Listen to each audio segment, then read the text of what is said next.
Thank you all for tuning in. I'm Selena, and this is You Plus Happy. Each week, I bring you someone who challenges us to define success and happiness on our own terms with a dose of laughter.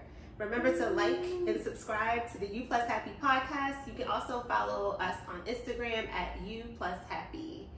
This week we have Slater Colt, CEO and manager of multimedia, entertainment, and record label company called Lucid Entertainment, spelled LCD. Welcome to the show, Slater. Thank you, Selena. It's so awesome to be here. You Plus Happy. Yes. Thank you for having me. I'm glad you could be here. So we'll just jump right in. How did you get started?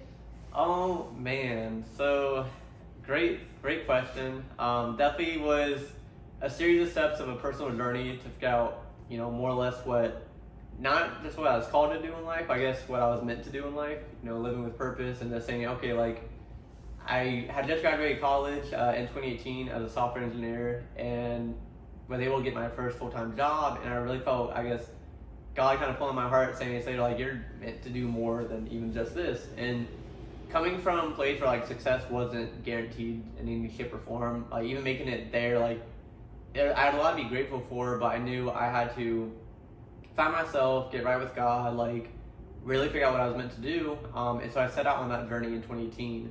I'd say by the end of 2019, I started finding my friends who were really meant to be there for me. And by beginning of 2020, we were already kind of dabbling in music a little bit. COVID inevitably happened. During that time, we just took time to ourselves and just had fun with it.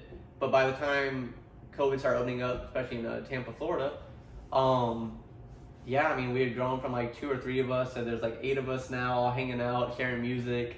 I'm not a musician or artist myself. I write poetry here and there, but overall, I work with phenomenal singers, rappers, dancers, everything, where I'm wow, I can organize us, pull things together, and make things happen.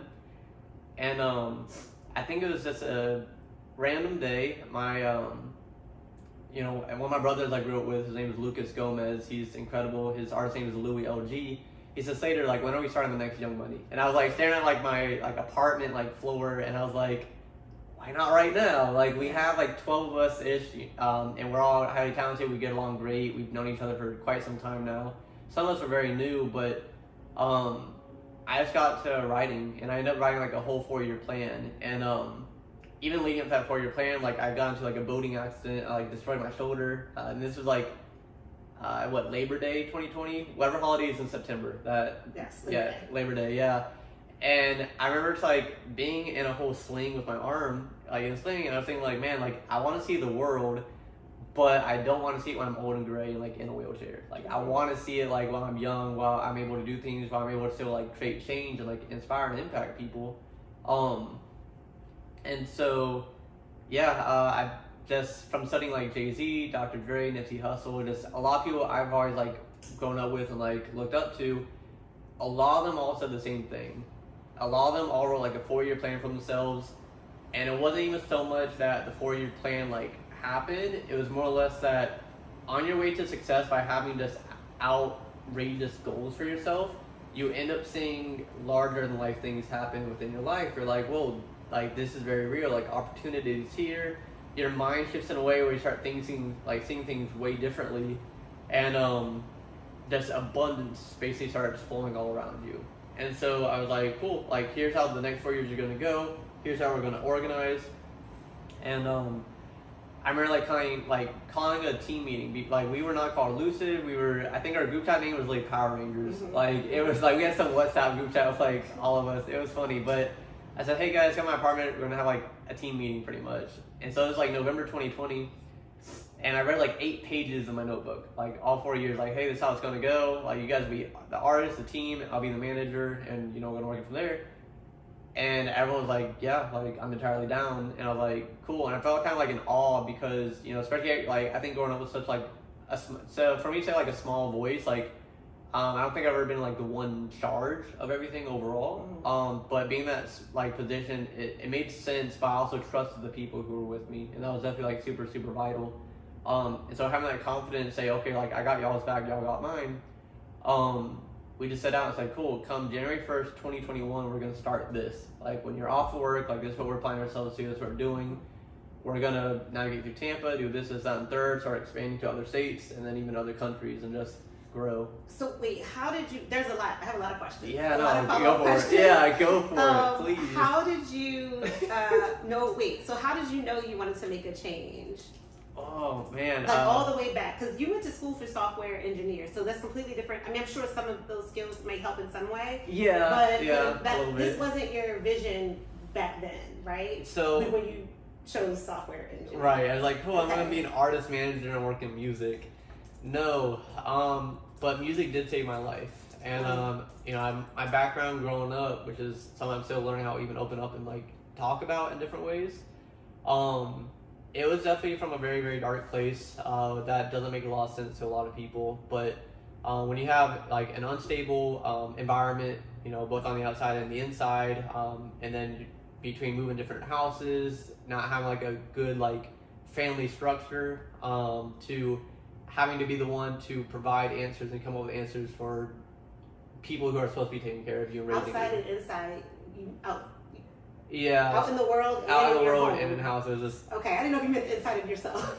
well, a lot of things I figured out along the way too, so I'll say that much. But no, definitely like, I was blessed to be in the same household as my grandparents growing up, but there's times when like me and my mom, like we would almost be homeless out in like Las Vegas or like different parts where we live with either my aunt and uncle and their family, or like I would live in a Section 8 or a group home. And like, so there's just these different things. While me and my mom did not have the best relationship growing up, it caused us a lot of conflict, like daily. So yeah, for years. So no, music was definitely like, to say it was my escape. Like, it was music, it was art, it was entertainment, it was anywhere my mind could escape to say I'm not here, I don't have to be here, or these people I'm seeing them looking to as my heroes, like they overcame certain odds that I can overcome too.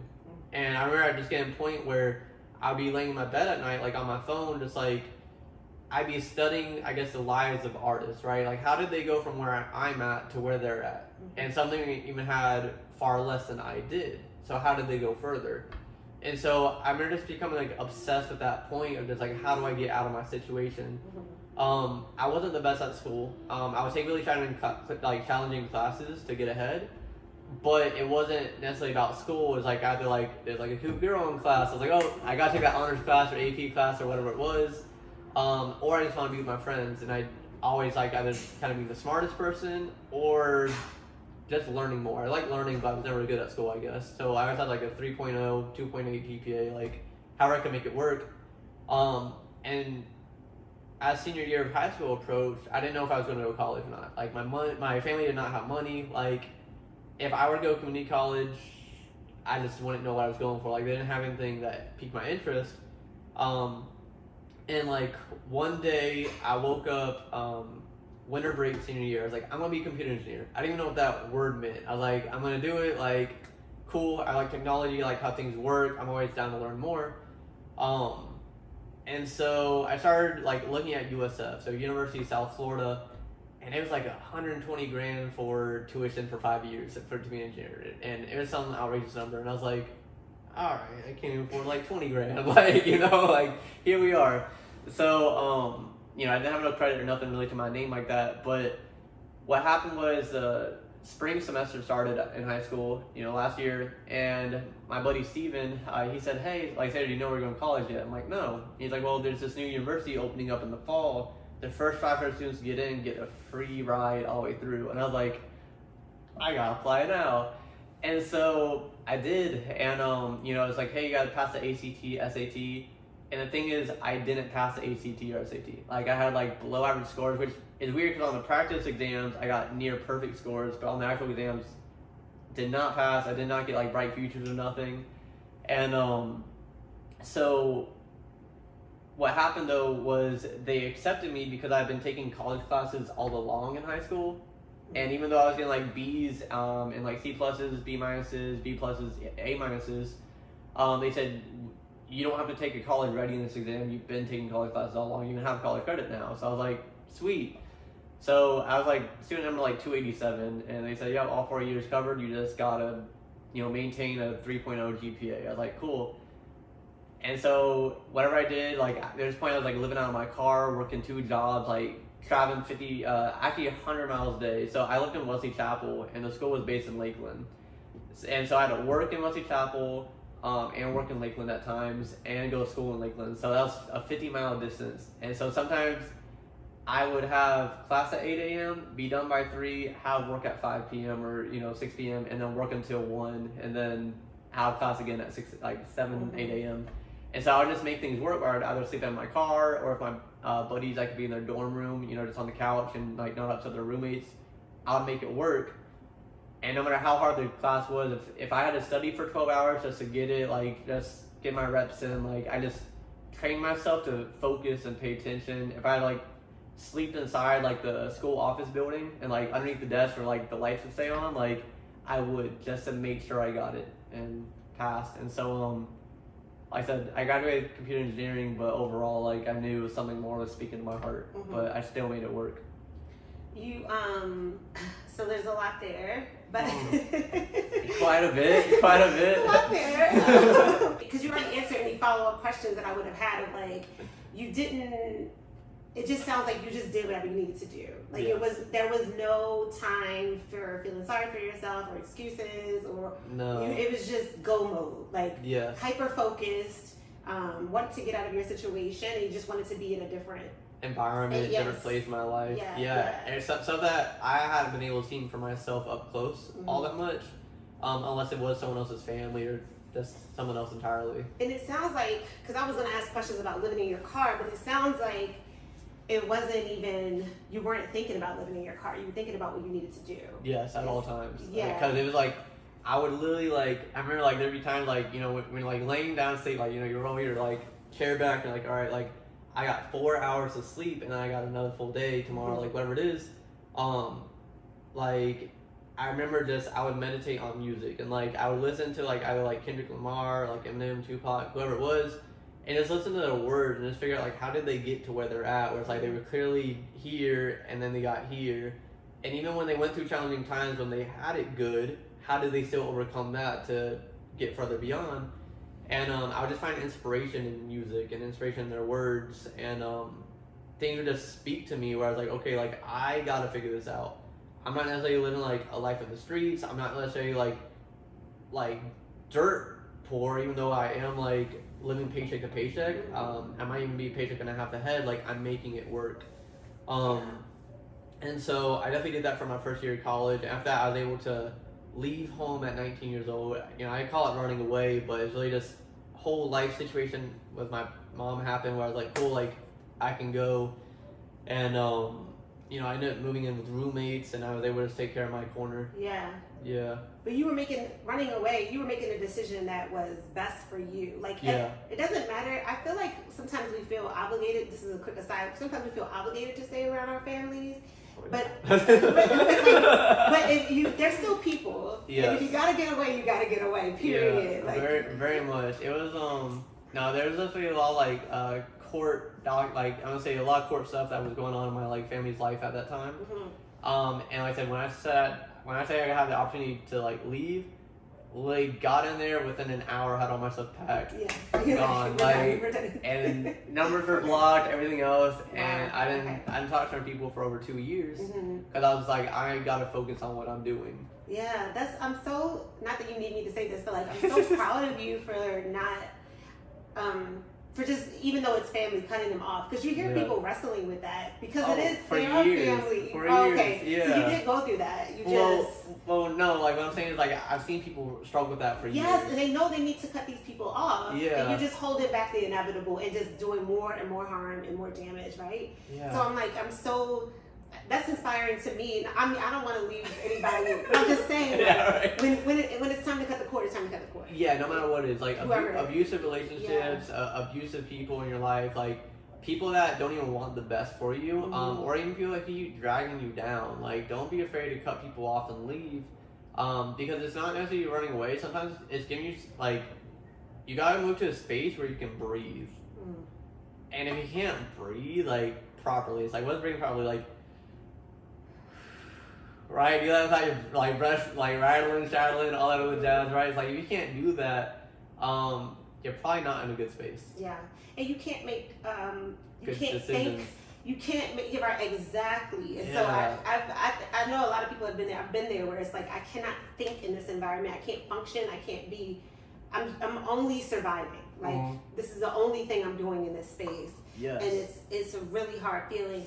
And so, but going back to what you said of so when you moved from how did you, because you said you took some time to discover that you wanted to work in the entertainment industry. So how did you come to that decision, or were you inspired by the people you were around? Or? Yeah, I mean, it was a lot of everything. So 2018, like I had a major breakup with my girlfriend at the time.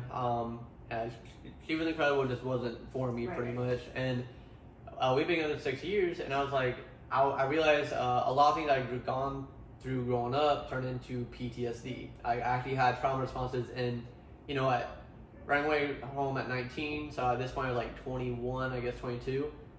These are things I just didn't understand, because you can only interpret so much from music without talking to other people, and anyone else I would talk to who could relate to me, they also had problems that we just weren't aware of. We were too young at the time to really understand it. And so I ended up going to therapy for like maybe 2 or 3 months at the time, and I just learned to journal, learn to study myself. So that's really what I did. I think I used all 2018 to just hit the gym, work on myself, refactor my friend group pretty much, who I was hanging around, just expanding, I guess, my personality, how I saw the world. And then 2019, that just continued blossoming even more. And so I was reconnecting with old friends, becoming the new me. And along the way, it's funny. I would share music I would listen to my Instagram story a lot, and I would always see these memes on Twitter oh, don't you hate that person who always shares their music to the Instagram story? No one cares. However, on my end, I get so many DMs from people saying, Slater, we love your music taste. You're putting on the great artists, new music all the time. It's it's awesome. So I was like, oh, cool. I'm gonna keep sharing music I listen to, because I always enjoyed finding artists that, not say no one's heard of, but just artists that spoke to me. No matter what shape or form their music might be in, or what shape or form even my emotional health might be in, mental health, wherever I might be in life, if it speaks to me, it speaks to me. And you can only listen to the same type of music so much, so you gotta keep finding new things. So at some point, I met Nani. He's one of the artists even on the team now, but his name is Daniel, and we went to the gym together, and he said, Slater, you listen to a lot of different music. I really checked out. I'm tired of hearing the same thing over and over. Can you send me some projects? So I was like, sure. So maybe I wrote out 14 to 18 different albums he could listen to. It was here you go. Listen to these. I think you'll get a good grasp of different stuff. And I don't know how many really made it through, but he's Slater, I really appreciate what you're showing me. I actually record music myself. Would you mind coming over and tell me what you think? And I was like, okay. And so I went over to his place, and he had a whole recording set up. He had a little mattress on the floor. He was living pretty humbly and modest too, and still living with parents and stuff. And so he pressed play on what he recorded, and he had a very magnificent voice. It was Miguel or Chris Brown. He could sing. I was short going to church and hearing the choir sing, or the vocalist. It's I hadn't really heard someone sing like that in front of me. I was wait, that was you? He's yeah. I'm pause it. He's he paused it, can you do that right now? He's what do you mean? I'm can you sing right now? And he's that's a note. I'm I don't care what it is, dude, sing. And he just did a little run. I was holy crap, that's incredible. Because for me, when I hear sound, when I hear music, it's color kind of fills my mind, and I just see color everywhere, and it's it was so vibrant. It's reds, purples, blues, a lot of hues everywhere. Okay. And I could just keep going, but in terms of working with artists, I've always been helping my friends make music since probably middle school. Anyone who could rap, hey, Mark the Prophet, he's also on the team. Mm-hmm. I was there when I found him on Twitter, and I was helping him stay on topic for all right, stay on topic for 4 bars, now 8 bars, and expand from there. So I didn't know that was artist development from an early age, but to me it was just I pay attention to music so much. I'm cool, you can do it. Not everyone can do that. So if you're gonna do it, make something of yourself, while you're going at it. That's why it's called lucid, because you see colors when you hear music. No, Oh. but that's amazing. That's the first time I've heard that question. No, so lucid, to lucid dream means whenever you're in a dreaming state, you're actually aware that you're dreaming, and you can take control of your dreams. So when we think about our dreams that we have within our life, it's not so much on the control aspect, but so much of the, I guess, commandeering to say no, life doesn't have a hold on me, I have a hold on my life, I own my life, my choices are my own, and what I want my life to be will be that. Yeah, okay, I love that. That's way better than what I just. I mean, colors is great. I'm like, you like when we like colors, I was like red, but no. No, that's not when you, because music was inspiring. When you hear music, you see colors. Yeah. So cause lucid. Okay. That makes sense now. Yes. All right, way off That's there. amazing. No, that's Way great. off. That's one to keep. That's one to keep. I'm glad. Get some clarity here. And when you first told me about lucid, and you said that you started it with to people who have become your friends, and you talked about trust. How did you know you could trust them? Oh man, I mean, from being surrounded by people you can't trust, to how to navigate those environments. Okay. Yeah, to having to do things that may have been untrustworthy in those environments, while still keeping your integrity for what you had to do. It gives you eyes to see, right? And so when you see people who may or may not know otherwise, you can trust them, and anything that they may do or not do, for you or against you, it's not from a malicious place. You're very much okay, some people may just act out of ignorance, and that's not bad. Okay. Right? So when I said I could trust my friends, they were all growing too, just as I was, but I at least saw that ahead of time, no, everyone has really good hearts here. And that's to me a huge defining factor for who I associate with and who I like to be around and involve my life in. Yeah, and because of and you have that that knowledge because of your past, and you know what it looks like on the opposite end. Yes. So you can trust your judgment because of your past. Yes. Okay, because everybody doesn't have that. Because I was going to ask, what are the signs of trust? How do you trust someone? Listen, I have my own set of stuff. It's a feeling sometimes. It's a look. It's maybe a set of words someone says. It's you wouldn't know that unless you have been through something, or what would kind of trigger that reaction. There's certain things you live in life where if you know, and if you don't, hey, nothing held against you. Yeah. So you just pay attention to everything, and then you'll watch, and then you're okay, I feel, and then my gut is telling me, my heart's telling me, and I'm sure God too was yes, very much. Because I'm listening to you, and I talked to you before today, and I know you mentioned God a lot, so I figured that was an entity. I don't it's like a presence, it's like a feeling, it's how does God speak to you? It's like warm feelings in this direction. It's all right, it makes sense. And no, I mean, I can't say how God works in any other aspect than what I know, because it's just my life. But definitely, when things make sense, it's always for you to take action on. And sometimes you gotta ask yourself, when you have an idea, what do you regret not taking action on that idea?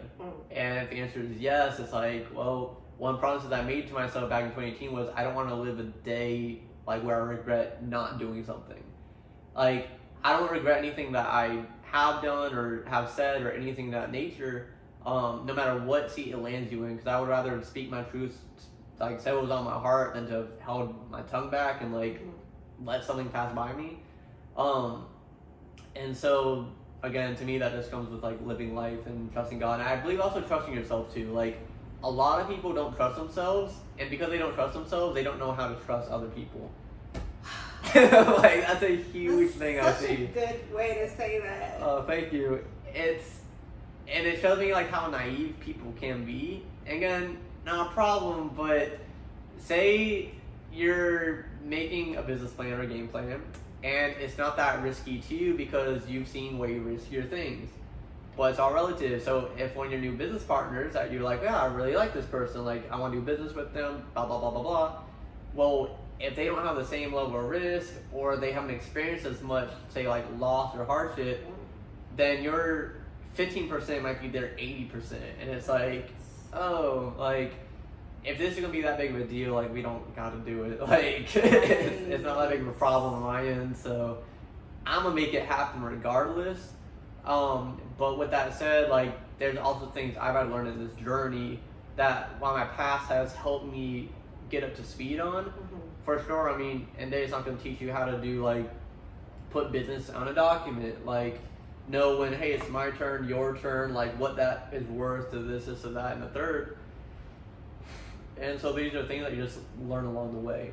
I love that you had that frame, like, you are, you're giving people grace of, like, I know that this isn't a big risk for me because of my past or whatever reason. Yeah. And then this person has you respect, like, almost putting yourself in their shoes, even though you can't fully, but like, okay, this person has a different background, so this is a bigger risk for them, so I respect that. I've never looked at like that. I was like, I. We gotta do this and like push them. Like, we're gonna do this or else. Or just don't be here.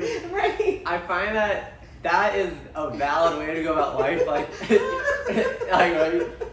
it all just depends on what you want your outcome to be and how you want your journey to look like, right? So it's like, if I want to grow an empire, well, my empire must consist more than me, myself, and I. Immediately, I'm probably going to have to compromise with people to make things happen, as long as we have the same goal. I believe, like, they say business relationship, especially between like a manager to artist or even just two business partners, is very much like a marriage, right? And when you think about marriage, it's a lot of communication, openness, vulnerability, like, hey, I'm afraid of this happening, so can we please do these actions to make sure that doesn't happen so we don't fall into this behavioral cycle, right? And when you can both communicate at that level and it's understood and respected, that's a very, like, I can't even call it like a holy thing, like, it's very rare. Especially in the world of business, even though you can look right outside these windows and see all these businesses are here, right? These are all partnerships, these are all people sitting in rooms saying what they're going to do and not do. Yeah. And it comes with a level of maturity, comes with a level of instinct, comes with a level of experience that not everyone has, but you got to start somewhere. Yeah. I love that. Having been in business with someone, I looked at the business, because especially when you started yourself, and it's your first one, it feels like your babe, like your child. Yes, and very so it's much. really hard to make compromises because you're like, I know what's right for my baby. I don't like making compromises. This is my baby too, and I know what's right for the baby. Yes. And I love what you said about trust too, of like trusting yourself. And so, have you always trusted yourself, or how did you get there? That's a great question. I think when life punches you in the face enough, you learn to like dodge, or you learn to hit back. And when you realize, like, oh, I can hit back, like, and it's not always the right answer to hit people back. All right, let's remove people from that. It's not always right to hit back, but when you realize you can, though, you're like, okay, like, there's nothing you can really do to me that I probably haven't done to myself, or that I haven't already, at least I've experienced in some way, shape, or form. Whether it's like stabbing me in the back, to betraying me, to lying in my face, to stealing everything I have and running with it, like, it's not even my job to get you, I'm going to get mine regardless. And so, to me, it's always like, understanding what your corner is, and understanding that, like, yeah, when people try and encroach in your corner, you know what that looks like. And when you catch that behavior immediately, it's like not even to watch out for that person anymore, but it's like you put up your boundary. When you put up boundaries, people respect you way more. Yeah. And if you don't know your boundaries, people will walk all over you day and night. And so, when you are growing, you know, a team and group of people, you try to keep everything like level-headed, but sometimes it's very easy, you know, if someone like drags things to the bottom, it's like, all right, if you want to go bottom, I guarantee you my bottom's deeper than your bottom. If you really want to go there, we can go there. And but a lot of it, like I said, just comes with maturity and just experience. So you don't gotta make those decisions. How do you set boundaries? How do you know your boundaries? Great question. Communication. Right. How do you with yourself before you even talk to anybody else? Oh man. How did they come about internally? I'd say definitely 2018, 2019 for me personally, of the journaling and studying myself, like my emotions, any like thinking patterns, cycles I might have, like, because I would just go back and revisit it. I'm like, dang, like, all right, maybe it has been 3, 4, 5 months, and like, I haven't thought about this thought in a while, but I thought about it today, and I thought about 3, 4, 5 months ago. Like, do I like the fact that I thought about the same thing the same way? Like, am I seeing the growth I want to see? Like, I see tiny differences, but is that enough differences for me to see on my growth? And so when we talk about these boundaries internally, I really base off what makes me comfortable and uncomfortable. Like, if something makes me uncomfortable, I gotta ask why. Am I being immature? Yeah. Is that something that actually crosses my line? Why do I have that line? Like, I started questioning all these things, even about myself, because I want to make sure, is this a chance for me to grow? Or am I actually seeing something I need to put my foot down on? Right. Because I can put my foot down on anything, but if I do that on anything, then nothing's gonna grow. Right. And you know, I wonder, have you ever experienced this? Like, because I think it is important to study ourselves. For me, I get tired of thinking about myself. Like, I was literally thinking about, when you said integrity, I was like, okay, like this recently I've been really working on getting a concrete idea of what my values are, because they've changed a bit since when I'm younger. Of course, yeah. But I'm like studying myself, and I'm like, I don't want to think about myself right now. I don't want to talk about myself. I'm get me out of here. I'm journaling, I'm reading, I'm like, oh my God, I don't know. Man. Like, I'm taking quizzes and all this. So I'm just like, do you ever get tired of studying yourself, or is there a good balance in your life so it's okay? Yeah, these days I have a good balance in my life. Okay. It's not like sometimes, like, this is a happy medium, right? Like, too much, too less, or I guess I was a little backwards, but regardless, I guess these days I would dip into like the too less factors. Like, I think more about myself, but for sure, if I think too much about myself, I get like nauseous. Yeah. It's like, and I have a really big ego. Having a big ego is key and crucial to doing a lot of things in life, but not to such an extent that, again, you're just overriding people.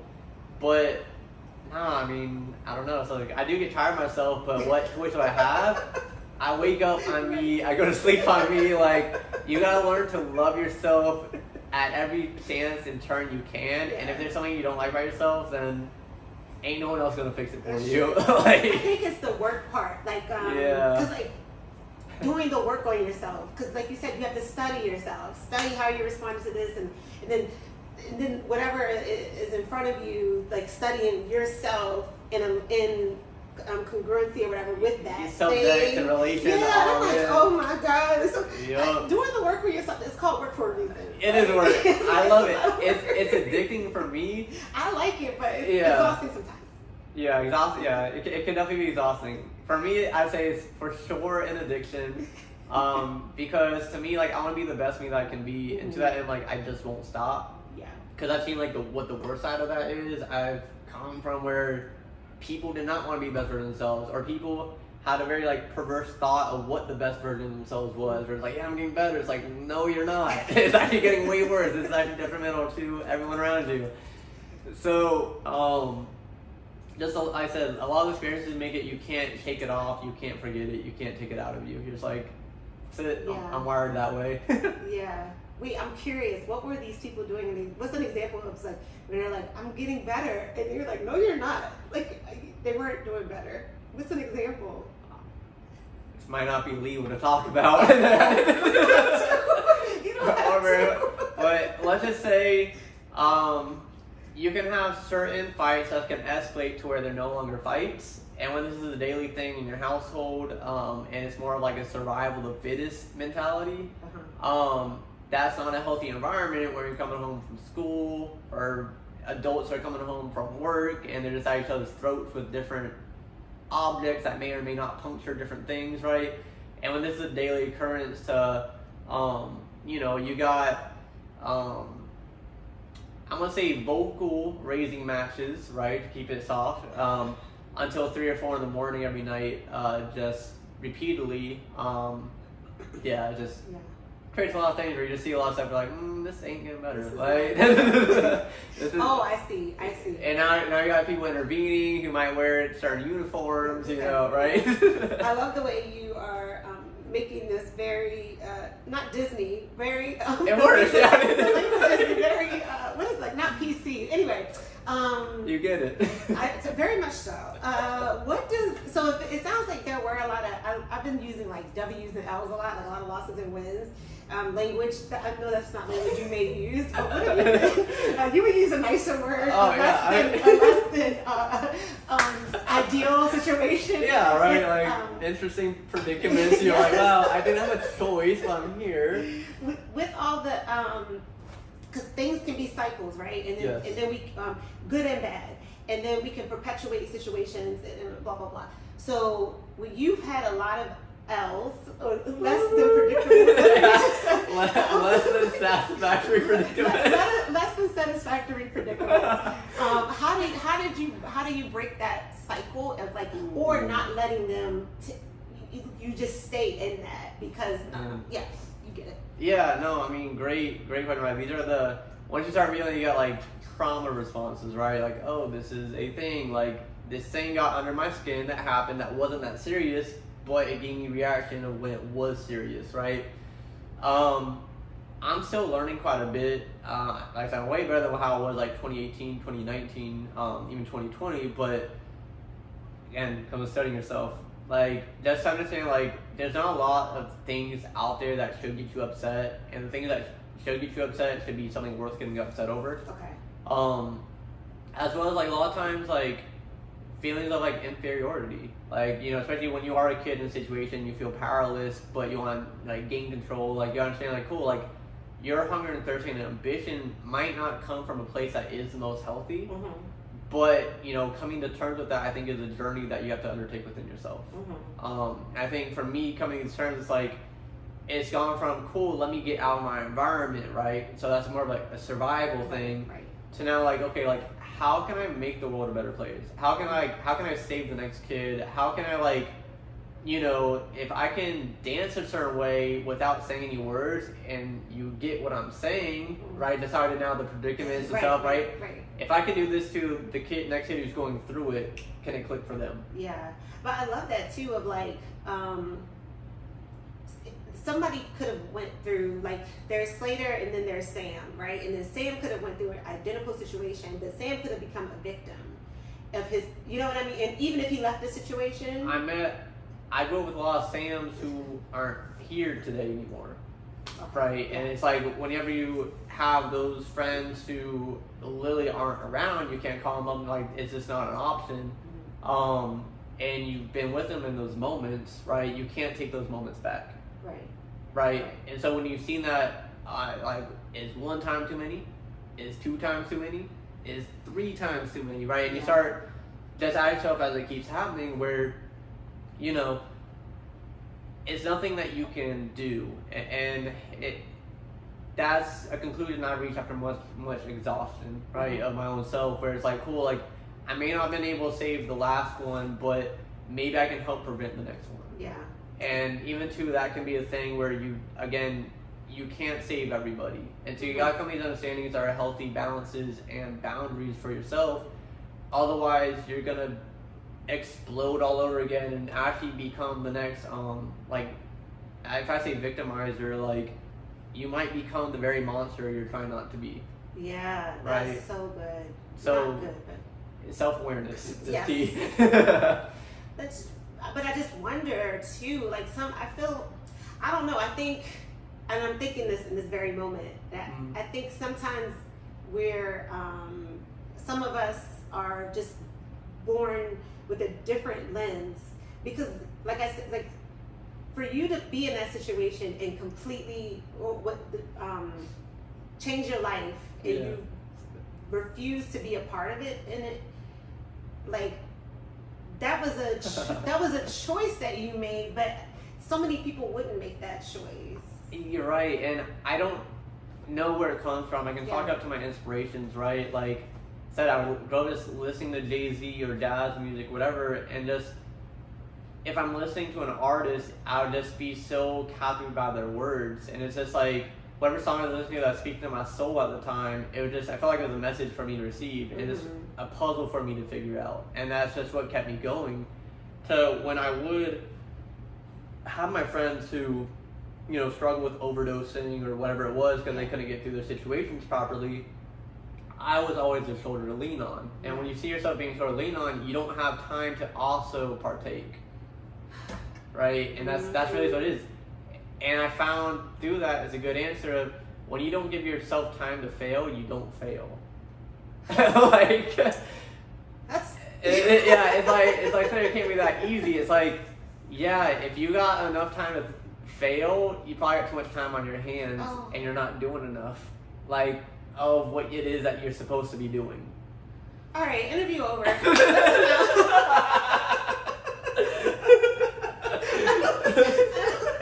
don't think there needs to be any follow-up. Yeah, so, I mean, all I can really say is live the life that you really seek to live out. There's nothing stopping you. If you're waiting for permission, you really got to ask yourself permission from who? Like, so many people I find, like, will pause their life because they're like, I gotta wait for, like, the stars to line up, or this to happen, or the right job, or the right boss, and it's like, no. Like, find your stability, but make sure you keep growing. Yeah. Like, so many people get complacent in life, and that's the best way to slide backwards. Because you might be complacent now, like, cool, like, my life is rosy, my life is good, but what happens when hard times come? Like, they're gonna come regardless. So what are you doing to either prepare, whether it's mentally, emotionally, physically, like, financially, anything? Because enjoy the good times while they're here, but don't get so caught up in it that you're just wasting away kind of your life to even help someone else if you can. Yeah. I love what you said, though, and this is really important, of find your stability, because there is a hierarchy, right? Like, we need shelter. Even if it was your car, like, not saying that flippantly, but that was your... Under a bridge, the car, like, under Greyhound buses. Like. There are things that we need to think. Because even though, okay, at first you had shelter, but it was so unstable you couldn't think there. So you found shelter where you, even though it was not something that we would call like what the hell, but you found stability. Nothing to brag about, but it was enough for me. And it was so you set that foundation, and it was shaky, but it was enough for you to then do what you needed to do. You know what I mean? Yes. And so I wanted to say how important that is, of stability of like your shelter and food and having those basic needs met, because there was a time I didn't have those met, and I'm like, why am I not moving forward?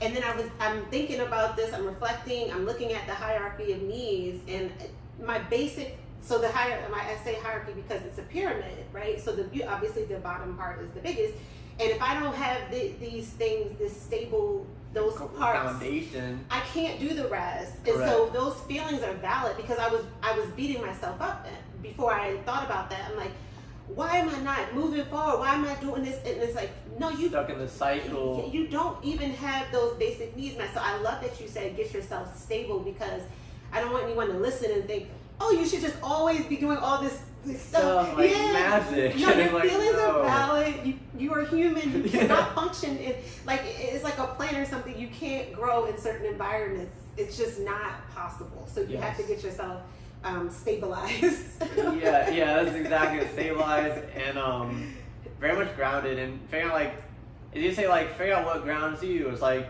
to me, it's pretty simple, but it requires a lot of work to get there for certain. But having your own space that you can call your own, whether that's a room in an apartment, whether that's a whole apartment, for some people as a house, like whatever it is. But to me, don't be so luxurious in your mind. Like, I need all this stuff, and until I have all this stuff, like I can't find peace. It's like, no, like, look deeper. Like, you really don't need much space to call yourself, call like your space your own. But with that, for sure, as long as you're surrounded by like good energy, good people, you're gonna make it out all right. Yeah. Also, who you surround yourself with is huge. It's like, it can be detrimental. Oh, very much. Like, seriously, even if they're not talking to you, just being in a space with people who you absorb whatever they're putting out. Oh my gosh. Like, it's inevitable. Even if you're someone who puts out too, you're still absorbing. Like, that's it. It's just, so you got to be careful. And for me, I'm someone who I never like to retort or pout out things that are very negative in nature. And I'm guilty of doing that for sure in different aspects, but I'm always looking to better myself and make sure, like, well, I'm not putting someone else down. Like, I'm just trying to help or uplift someone, say, hey, maybe think outside the box on these cases, and you too won't feel so miserable. I think sometimes it's how you look at your situation. A lot of people can be in good situations, but because they're negative perspective, they see things in a very negative light, and it's like, all right, well, one root of negativity can kind of make the whole thing more negative than it actually is. Yeah. No, that's so true. And then something just popped in my brain of, so sometimes we are in a, like, even if you're doing something you like doing, you can still feel stress. Mm-hmm. And so how do you manage, how do you manage stress? Stress, keep going. Really? Yeah, I mean, the thing is, right, it's like, I've gotten points where I've been, like, super stressed out, and it doesn't happen often, but, you know, maybe, like, every 6 to 7 months, I'll hit a point where I'm like, all right, like, I need a me day. Otherwise, I really do kind of go, like, 6-7 days a week. Like, I love doing what I do. But a me day, I mean, shoot, I'll go for a hike, I'll play games, I'll watch movies. Like, I'll really do nothing for a good 36, 48 hours even. Even, like, a week at a time. Like, take whatever time you need for yourself, but don't stop. Yeah. That's the main thing. And sometimes, and everyone's different. Everybody is different. That's the huge thing. Everyone's like, so what, Slater, what schedule, what systems? Like, I know what works for me. Right. What works for you? What works for you might be from this hour to this hour you're productive, from this hour to this hour you're not, and then how your day structured, and cool. Now you can go for 6 months nonstop, maybe. Mm-hmm. Or maybe you do 5 days a week and 2 days off. Maybe it's 6 days, 1 day off. Like, or maybe it's a 3 and 4 or 2 and 1. Like, whatever it is, make sure you're making progress on what you believe in. Otherwise, like, are you truly happy with your life and where you're at? And trial and error is what I'm hearing. Yes. So it's like, yes, very much. Just because, okay, you read something online or in a book, and you're like, oh, you this is how you're productive. This is how you should do it. You try it, and you're like, this is not for me. It doesn't mean that you can't be productive or that you can't find your own path. It's like, just try something else. Yes. Just keep trying things, and then you'll figure it out. Yeah. One thing I've seen with people is, like, we're so judgmental of ourselves that if we don't fit in a box that someone has created even for themselves, if we don't fit in their box, like, oh, like, I'm terrible, I'm hopeless, I'm helpless, like, all this stuff, it's like, no, like, sometimes here, the best thing you can, like, teach someone how to do is how to, like, make things of their own, like, creation, right? Mm-hmm. So it's like, sometimes it is giving someone the pen and the pencil and, like, cool, draw, like, no, you don't gotta live in a box, but sometimes you kind of need a box to start with, so here, let's draw your own box. What does that look like? Like, draw me a box. And just starting with something that you can agree on that say, cool, like, get your building blocks in order, like, sometimes, like, what I've seen in people is, like, not everyone has the same, like, building blocks and tools to really develop themselves. Not everyone has the same life experiences or same perspectives. And so that's why it's important for us to all help each other. Yeah. Because otherwise, not a single one of us can have all the answers. Life's way too big for all that. There's too many things going on. I just had a spark. It sounds so corny. No, I mean, go for it. I'm here for it. But it's like, we really are like snowflakes. Like, no one is the same. Yes, like, you just let everybody, like, because we know this, right? Everyone has their own background, their own experiences that shape who they are in the world. Correct. But then we try to fit ourselves and compare ourselves to other people, or even because, like, for me, I'll put somebody who wrote a book on self-help on a pedestal. I read the book, and then I can't do what they said in the book, so now I beat myself up. And it's like, no, I'm not, this just didn't work for me. This is probably great. Like, this, like, whoever, like, off their blah blah blah is dope. Like, that takes nothing away from this person. For me. And I'm an individual with my own background, my own experiences, and my own way I see the world. And so that's so, like, I love that. That was like, we really are snowflakes. And we really yes. And so we do have to approach our lives in the way that works for us as a snowflake. Yeah, and I said, definitely, I love the snowflake analogy because it's very true. I think the thing that a lot of people pat out, or I haven't seen it so much anymore, but I've seen a lot of things that's over the years, is people try to say my snowflake is more snowflakier than yours. Ugh. Once it gets to competition, it's like, all right, hey, you got it. Like, by all means, you're so snowflakey. Here's your own sort of bubble away from everyone else, and then we're gonna see how well you do. Like, to me, like, life is really that way. Where I'm the type of person that, hey, you want your cake, you can eat it too. Like, I got no problems with that. Careful what you wish for. Yeah. Like, it really is that, because I will get you what you ask. And cool, hey, you said this is what you needed. There you go. So make sure that's really what you need, because after this, like that, I did my part to help you out. I'm moving on with my life. Yeah, I'm gonna use that. I'm not more snowflakier than you, Yeah. Slater, and you're not more snowflakier than At me. all. We're just different snowflakes. Yeah, we're trying but different we're things. together in this avalanche. Yeah, it's a whole snowball rolling down the mountain. Like at this point, there's billions of us, right? So Yes.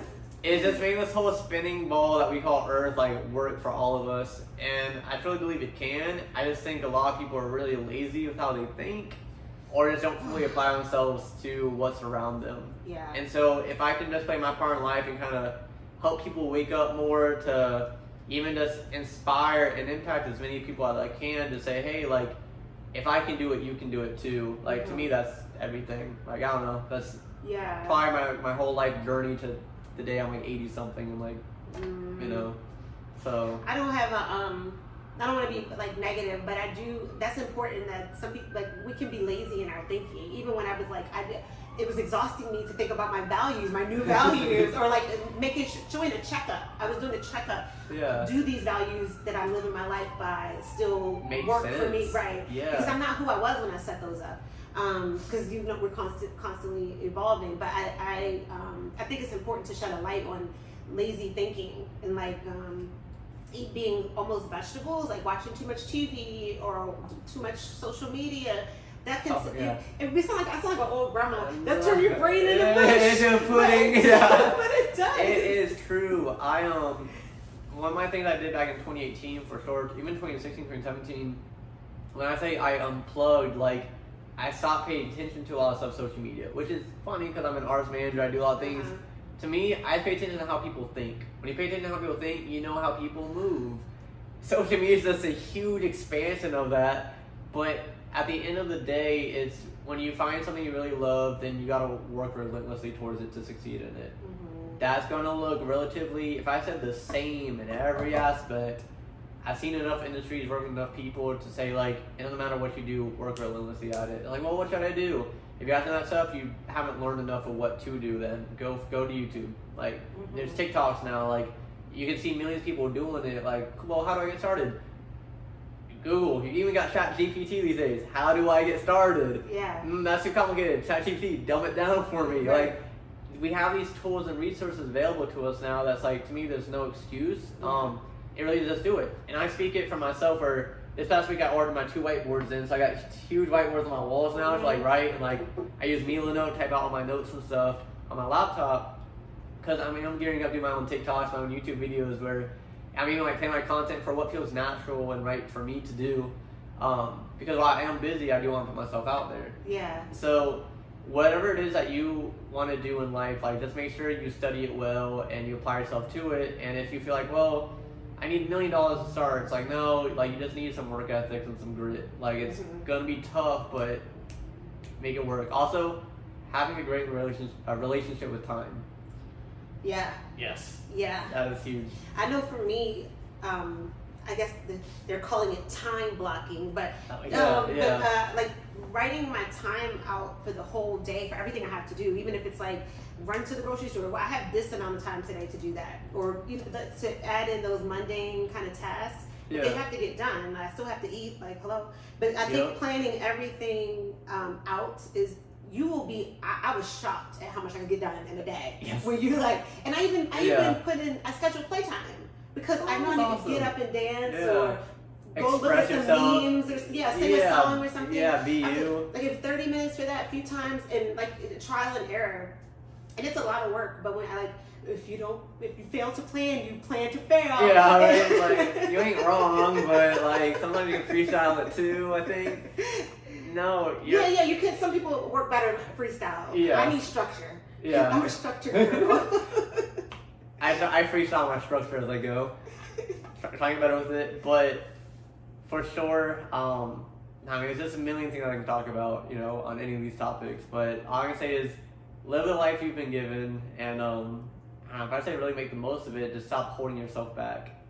Yeah. That's like the biggest thing. Figure out what works for you and just write it down. Keep going. Be relentless. Yes. we are running up on time, and I did want to ask, because the whole show is about, you answered all my questions, so awesome. except for this one that I wanted to. Okay. I'm ready. What does success mean to you?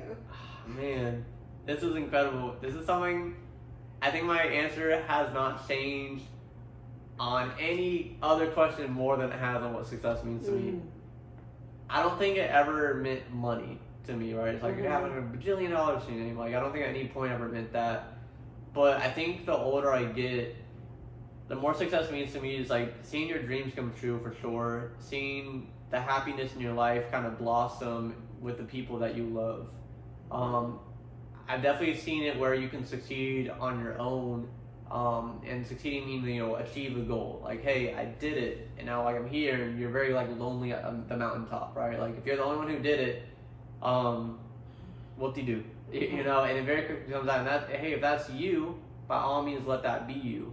For me, I like to surround myself with the people I love, to see them all succeed and blossom, because I know we can do more. I know we can have family. I know we can have, you know, if I said everything that we didn't have growing up, like, that's just what it becomes. Success becomes, you know, your image. And so for me, I guess success very much looks like a family picture that isn't just everyone smiling, but at least everyone loving and knowing each other. Like, to me, that's something that I never really had. And so as I get older, like, that's definitely what success starts becoming more of. Yeah. Seeing your dreams come to life. And if you can help create that for other people, yeah, I think that also just like cherry on top with the whole whipped cream and icing on the cake. So, yeah. Amazing. Thank you. Well, I mean, I have a million questions, but I don't have any more. I think we covered what we can cover today. Do you have anything else? No, so this is incredible. Like, I'm so happy to be on the You Plus Happy podcast. Like, it's been an incredible experience. When you reached out to me, I was like, yes. Like, I'm someone whose schedule is very packed. So when I tell someone, like, yeah, I'll get to you in like a month from now, like, it's such a hard ask, but that's realistically what my life is becoming. And it's very exciting. So thank you for having me. I get it, and I'm happy for you that that's happening. You're booked and busy. Yeah. That's what you work towards to have. Okay. Well, thank you for sharing your time with me and inspiring our listeners to redefine success for themselves. And thank you, listeners. Remember to like, comment, and share this episode. Please leave a review. I really appreciate your feedback. And please, please, please subscribe to the YouTube channel. I really, really appreciate it. See you next week. And we asked our guests to say the tagline, which is, we'll show you our definition of success if you show us yours. Okay, we'll show you our definition of success if you show us yours. Yay! Thank you, Slater. Thank you, Slater. That was awesome. It was so good, so much wisdom.